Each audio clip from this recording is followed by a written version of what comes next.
So I had a friend a few years ago. He's a guy who very much prides himself on being ready, like being ready for any situation. I don't know if he gets to the level of prepper, but he's probably close. And he's always wants to be like tactically aware and kind of prides himself on this. And once he was talking to me, we were standing together, and he was talking to me about like, man, some people, they just have no situational awareness. They're not aware of what's going on around them, and it drives me crazy. And he goes, and you can see it in our society. People are always distracted by their cell phones. They're not aware of what's going on around them, makes them vulnerable. You can even see it in the grocery stores. They're just standing there in the middle of the aisle, and they don't see that someone's trying to get by them. The way they drive, you can tell they're not situationally aware because they're not aware of what the people are doing around them. And then he was like, here, let me show you this video. And he was supposed to this video was like some kind of live camera security footage of someone who is not situationally aware and someone sneaking up behind him. But here was the interesting thing. As he was showing me this video on situational awareness, we were in a hallway and someone was trying to get by us and he didn't realize it. So he was kind of doing the thing that he hated people doing. There was something in him that was the very thing that he didn't like. And we all have examples of this. Man, these idiots out here, they don't know how to drive. Well, guess what? All of us are idiot drivers sometimes. People these days are disrespectful. Well, we're also disrespectful sometimes. Just listen to the way we talk to our kids half the time. Listen to the way we talk about people we don't know. To take it a little step further and talking about revealing something about ourselves that, well, it's not what we like in other people. Some of you may have heard me tell this story before. I'm sure many of you have not. And if you've heard it before, well, sometimes a story twice heard is a story once received. So I genuinely love people. I get along with people. Like, it's what I do. Like, put me in front of anyone and I can probably get along with. Like, I just love hanging out with people. Doesn't matter their background, their language, their culture, whatever, religion, whatever. I can hang out. I can generally get along with just about anyone. And I love it. I love people.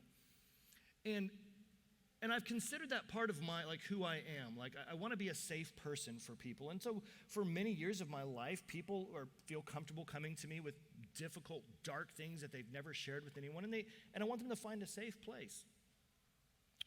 Well, so a couple years ago, we were hanging out. It was like a holiday, like, I don't know, Labor Day or something. You know, one of those holidays that's just an excuse to not go to work. And so we were hanging out in a pool with some friends and just chilling. And in this low-key environment, a little bit of a like social / moral topic came up. You know, like Labor Day conversation. So we were talking, and these are good friends. It's just a very small group of people, very, very good, tight friends.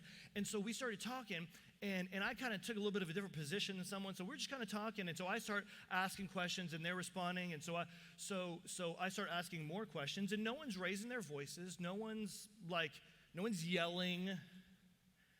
But I'm just like, well, what about this? And so I'm firing away questions. Well, if you look at the statistics on this, and if you look at it, so I'm just like wham, wham, wham, wham, wham. And so I started getting some cues from other people who love me, like my wife.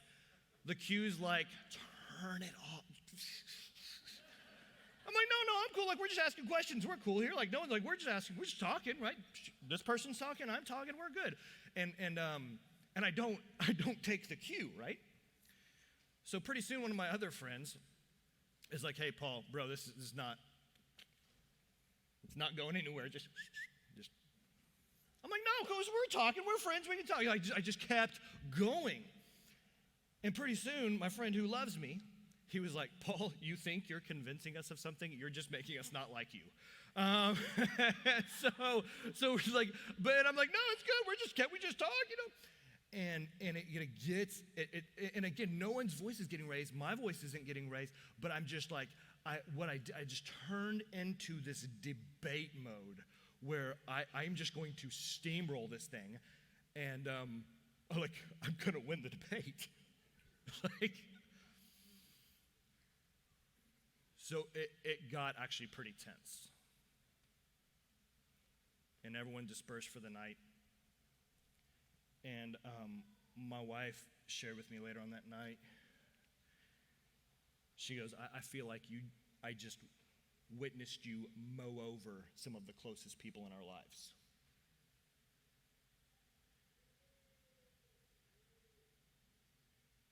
And in a moment, a rare moment of lucidity on my part, I was like, oh no. And then it was revealed to me that actually there were a couple things that, like, these folks didn't feel safe with me because of that. And then my wife went on to share that, actually some of this might be the hardest thing in our marriage. The toughest thing to deal with in me is this, when I go what we've come to call Paul in robot mode, where I just kind of get into that debate mode. And I'm no longer the warm, soft, caring Paul who's a safe, but it's not, now I'm just going to make my point. And I may not be raising my voice. It's part of the way that I deceive myself into persisting. Because I'm not mad. Are you mad? I'm just talking.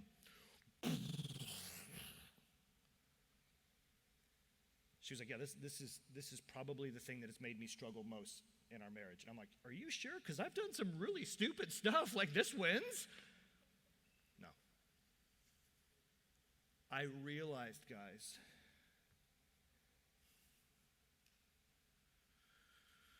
that deep down inside, there are things in me that are powerfully contrary to how I view myself to be. I've got evidence that I'm a warm, caring, safe guy who people come to, but apparently there are times when I am not only not that, I am the antithesis of that. Now, since then, those few years ago, this is something that I've worked. So you know what I did? Just by the way, you know what I did? Do you know how when you maybe have a relative who's struggling with maybe some sort of addiction or something, you call an intervention. When you're not getting any progress, you call an intervention, you get people who love them, care for them, and you get them all in a room and go, hey, look, we want to help you, want to support you. You know what? I called an intervention for myself. I did. Usually people call it, I called an intervention for myself because I was like, oh, dang, this is serious. So I got my friend, my closest friends, and my wife, and I told them to call one of my mentors and get on a Zoom meeting and talk about me behind my back. I said, I want you to be able to share with my mentor, not hearing, without me, so you don't have to worry about hurting my feelings. And then y'all get together and come up with a plan, and you tell me how it's going to go, and I'll do it. And that's what we did. It was that serious because I don't want that. Now, here's what we're getting at, guys. It's hard to ask hard questions. And we started this series last week called Unraveling, where we began unraveling Easter. And it's hard to ask hard questions. We love asking hard questions about other people, but asking questions about our beliefs, ourselves, our relationships, it kind of feels like meddling.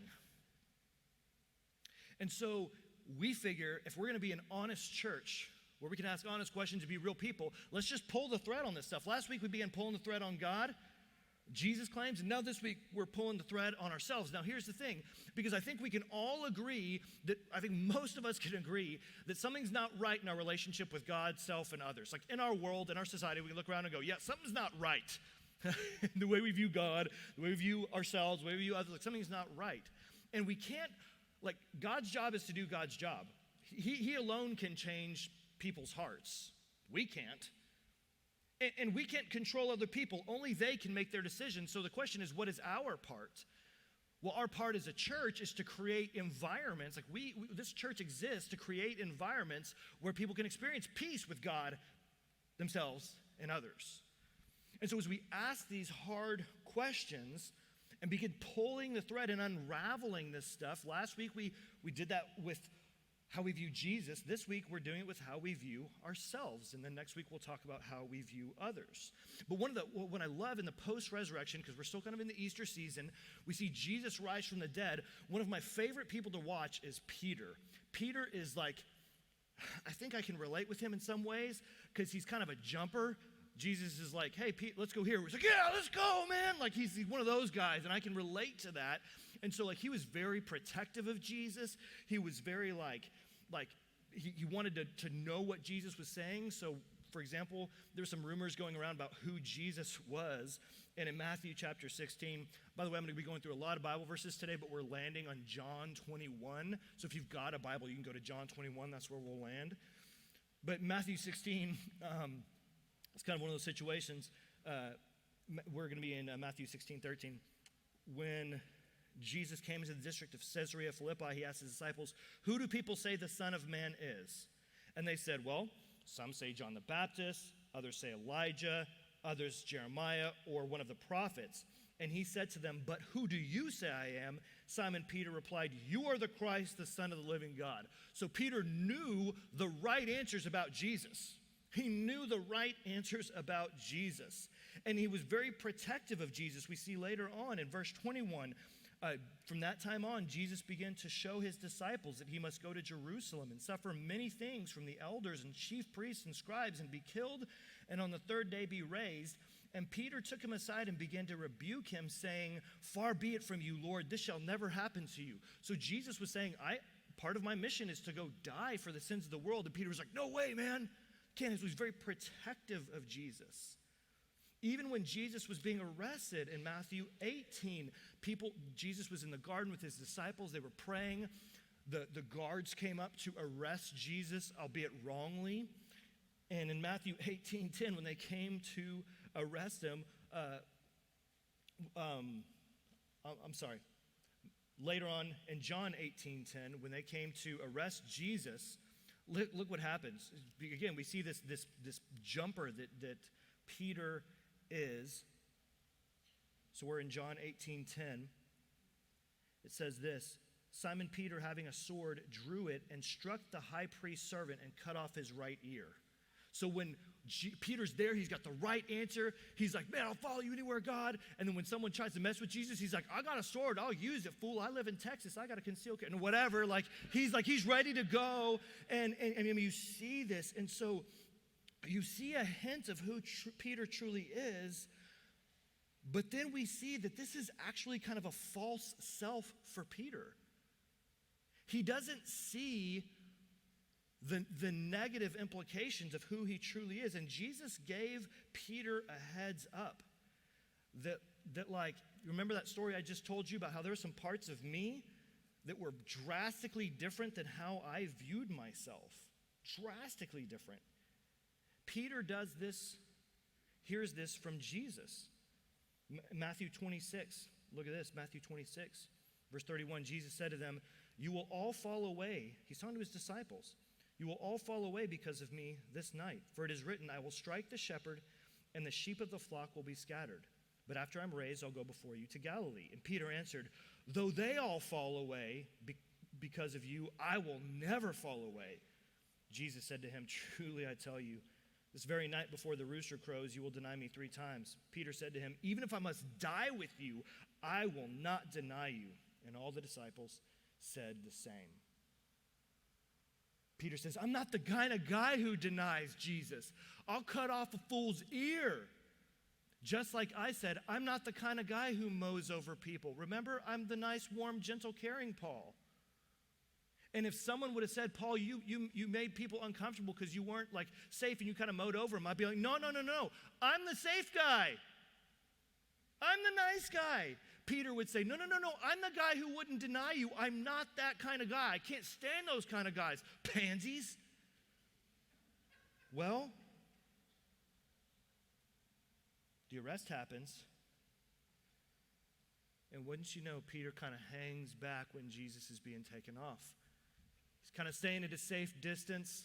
Jesus is being put through a mock trial. Peter's kind of standing back outside, warming his hands by fire. A servant girl goes, hey, I saw you with Jesus. You're a Jesus guy. And Peter's like, no. you got the wrong guy. I don't know him. A little bit later, comes back up again. No, seriously, like, you've got the same accent. Like, you got that Galilean accent. You're a Jesus guy. No, I'm telling you, man, I'm not a Jesus guy, man, whatever. Like, shh. And then other people are like, no, I saw you too.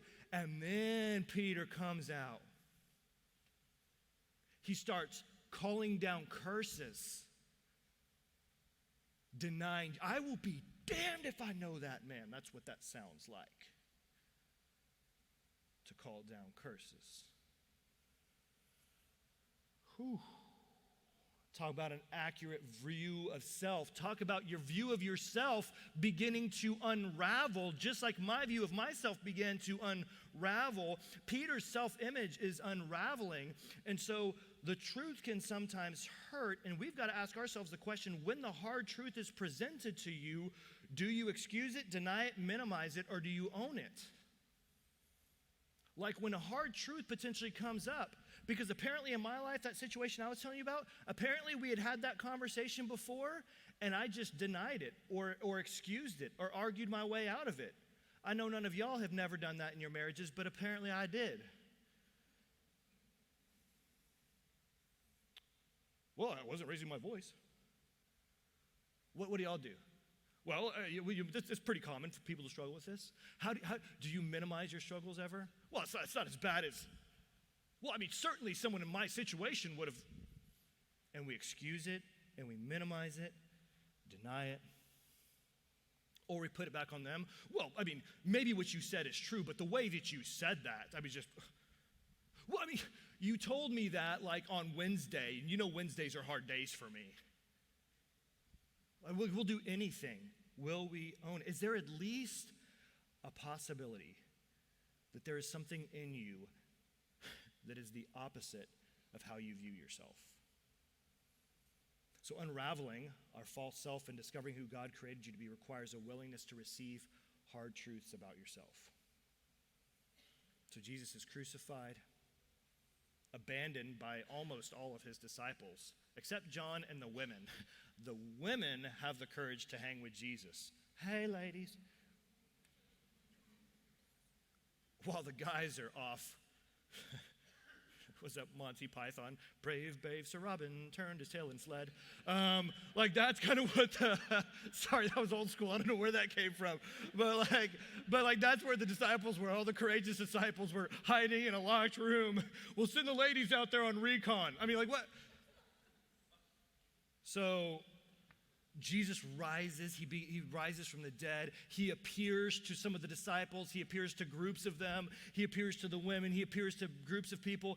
And then he would disappear. And so then the disciples, the fellas, they went back to work, and they were working, fishing, because that's what they did. And they were out on the boat, and soon there was this figure on the beach. It was like, hey, y'all aren't catching anything. Cast the net on the other side. And they're like, whatever, okay. So they cast the net on the other side. And when they caught a miraculous catch of fish, we gotta look what happened. Because it was that miraculous catch of fish that kind of opened their eyes to see who Jesus was. The disciple whom Jesus loved, therefore, said to Peter, "It is the Lord." And when Simon Peter heard that it was the Lord, he put on his outer garment, for he was stripped for work, and he threw himself into the sea. So he still got some of that Peter, like, hustle, right? He gets decided, he's like, yeah, man, I'm out. This is Jesus. I'm going. That's awesome. So he goes chasing after Jesus. I know the screens went out. Don't let that be a distraction. Just hang with me here, okay? Hang with me. I can tell how you, what? No, just hang with me. Come on. Don't leave me. We're talking about Jesus. Come on. Yeah. So Peter still got some of that gusto. And so then Jesus comes up. He's like, what's up, guys? And he's like, hey, why don't y'all make me a little breakfast? Like, Jesus is just cool like that. We would expect him to be like, oh, I'm going to say this whole thing. He's like, y'all got fish? Y'all got breakfast? How about some bacon? Well, no, we're Jews. We don't do bacon yet. But whatever. And so he's hanging out with them. And then listen what happens. 21, verse 15. When they had finished breakfast, Jesus said to Simon Peter, Simon, son of John, do you love me more than these? He said to him, yes, Lord, you know that I love you. And he said to him, feed my lambs. You don't have to have a doctorate in counseling or relational dynamics to know that when someone asks you, do you love me, there's a right answer. It's one word, and that answer is yes. You don't add something to that. Like if you're insecure and afraid of a commitment, then you add, yeah, well, like, you know I love you. So no, we turn it around on the person who's asking. Well, yeah, Jesus, I mean, like, you know I love you. Like, what's wrong with you? Okay. So verse 16, he says to him a second time, Simon, son of John, do you love me? He said to him, yes, Lord. You know that I love you. He said to him, tend my sheep. Okay, so Peter does it again. Homeboy's not getting a hint. Verse 17, he said to him a third time, Simon, son of John, do you love me? Peter was grieved because he said to him a third time, do you love me? And he said to him, Lord, you know everything. You know that I love you. Jesus said to him, feed my sheep. So Peter didn't go like, man, maybe I should think about this. Maybe I should. He just got his feelings hurt. Kind of turned it back on Jesus. So let's just keep going for a moment here. Jesus continued and he said, truly, truly, I say to you, when you were young, you used to dress yourself and walk wherever you wanted. But when you are old, you'll stretch out your hand and another will dress you and carry you where you don't want to go. This he said to show by what kind of death he was to glorify God. And after this, he said to him, follow me. I'm going to talk about that in a second, so just hold that. I'm going to talk about that in a second. We're going to keep going. Peter turned and saw the disciple whom Jesus loved, John, following them, the one who had also leaned back against him during the supper and said, Lord, who's going to betray you? And when Peter saw John, he said to Jesus, Lord, what about this man? Jesus said to him, if it's my will that he remain until I come, what's that to you? You follow me. So Jesus had just got done going, hey, Peter, hey, do you love me? And he's trying to get something through to Peter. And then Peter turns around and sees John, and what is he? Hey, what about him? So here's just a little pro tip for the future for no extra charge. If you ever hear yourself saying, what about, when someone confronts you with hard truth, there's a decent chance that you're not hearing the hard truth. If your first response is, what about, you're probably not having a receptive heart. So, we're seeing that unraveling your false self and discovering who God truly created you to be means, like, it requires a willingness to receive hard truth about yourself. But there's something else, because unraveling your false self and discovering who God truly created you to be also requires a willingness to receive undeserved love. In the book of Mark, there's a fascinating situation. It's again post-resurrection. Jesus had risen from the dead. Some people were at the tomb, and they were just discovering the empty tomb. The women were. And there were angels sitting there, and the angels gave this message to the women there at the tomb in Mark 16, verses 6 to 7. The angel said to them, don't be alarmed. You seek Jesus of Nazareth, who was crucified. He is risen. He is not here. See the place where they laid him? But go tell his disciples and Peter that he's going before you to Galilee, and there you will see him. Did you catch that? Go tell his disciples and Peter. Why'd the angel say his name? Like, wasn't Peter a disciple? That word and in Greek, kai, means and, even, also, namely. It's almost as if that voice knew that, go tell the disciples, but hey, listen, especially Peter, because I just got this feeling that Peter needs to hear that I'm here for him. Because when Peter did deny Jesus 3 times and the rooster did crow, Peter realized that what he had done, and it says that he went out and wept bitterly. He had that moment of going, gosh, I'm the person I hate, the exact kind of person who annoys me and drives me crazy and makes me the most morally fired up. I am that guy. And he wept bitterly. And so it's almost as if the divine voice goes, disciples, but like especially Peter. Because Peter struggles to receive undeserved love. Like when Jesus went to wash Peter's feet, The night before Jesus was betrayed, Peter was like, no, you don't have to get my feet, I'm good. How about I wash yours? You ever meet those people? Maybe you are one. No, I don't need people to serve me, I just serve others. I love you. You struggle to receive undeserved love. This is not a virtue.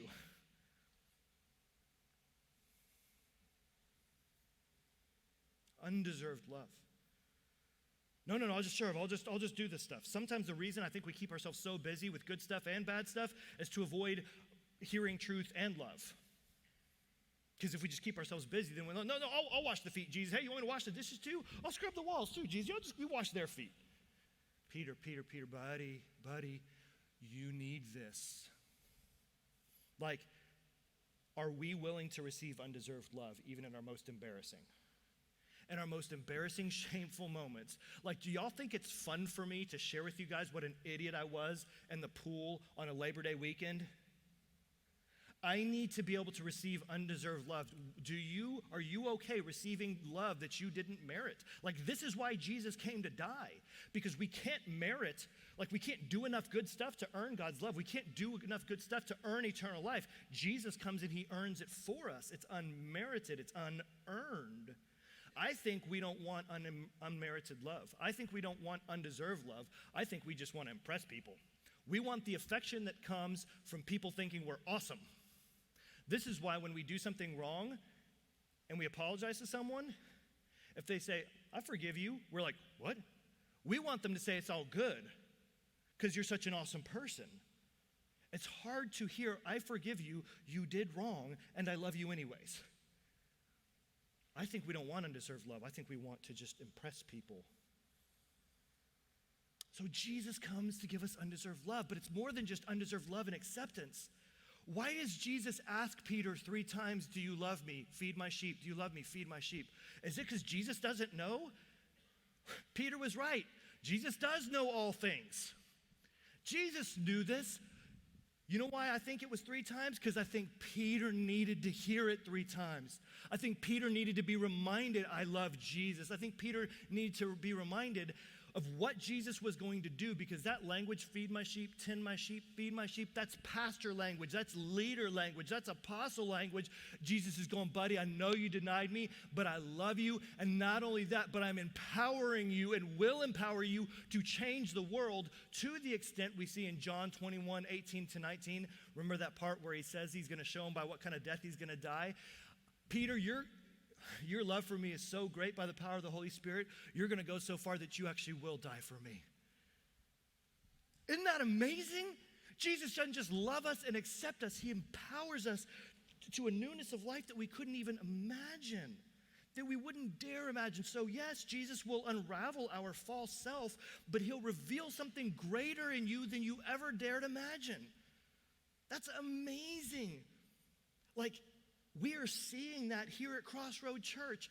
I was just hanging out with a guy this last week. A year and a half ago, he would have told you he doesn't follow Jesus. This past Wednesday, he was leading a small group, not attending, leading a small group. Like, that's Jesus. Yes. This is what Jesus does. He forgives us. He gives us his undeserved, unmerited love, and then empowers us into newness of life that we'd never dared imagine. And it's not like a one-time event. It's like ongoing. That's why Peter hung out with Jesus for 3 years, right? Like this takes time. Because you can't receive truth and love if no one has access to your heart and life. In order to receive the hard truth and the undeserved love, you gotta give people access. It's kind of like, let's suppose I'm really messy and dirty and there's nowhere to wash off and it begins to rain.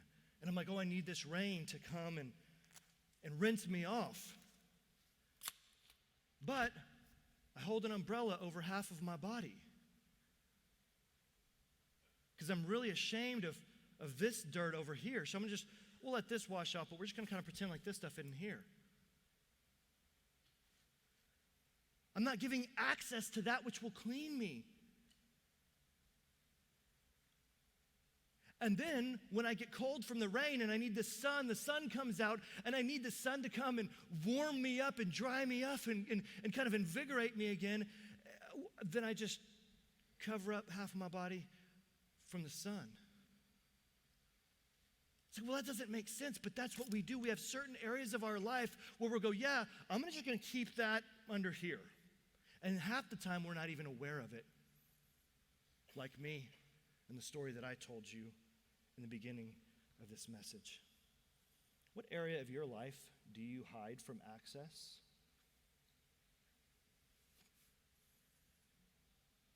I'm here to tell you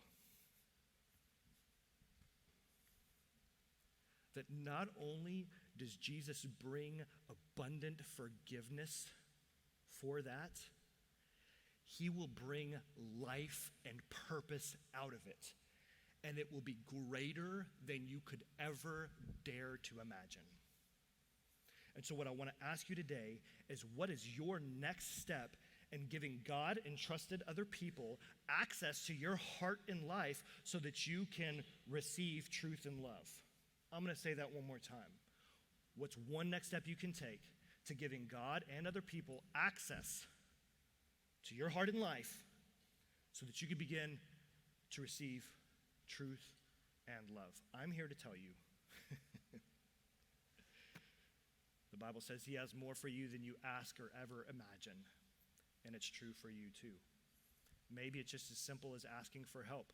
Maybe it's as simple as you literally after the service coming up to one of the pastors or leaders here going, I don't know what my next step is, I need help. Cool, let's talk. We can do this by the power of the Holy Spirit, and you will experience life like you never imagined.